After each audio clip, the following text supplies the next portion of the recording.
હાર જીતની બાજીમાં તમારી જીત થઈ છે તમારી હાર તે માટે આ દ્વારકા નગરીમાં બોલાવવાનું કારણ કહું ગયા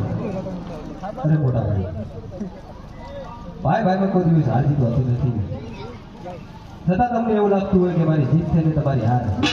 તો તમારી હાર ઉપર તમારા જમણા હાથના વચન આવો મોટા ભાઈ અરે કદી આજે તમને વચન તો આપું વચનમાં એવું માંગ્યું કે એ માંગે જેવું અરે મોટા ભાઈ ધર્મને કાજે અને સત્યને કાજે જ માગે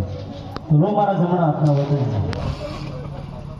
જો મોટા ભાઈ વચન આવીને ભૂલી ના જતા અરે વાહ ફરે વાકર ફરે ફરે નદીઓ ના નીર બલરામ બોલે ના ફરે માટી માંગી લે મારા લીર તો સાંભળો મોટા ભાઈ તમે જેને દુશ્મન કહો છો તે કોકરણ ઘટના રાજવી અજમલ તેમના ઘરે આપણે બંને ભાઈ અવતાર ધારણ કરીને જવાનું છે હે કનૈયા જાવાથી મને પહેલા ખબર હોત તો તમારી સાથે વચને બંધાયો જ ના હોત તો કહો મોટા ભાઈ તમારું વચન મિથ્યા ગયું હે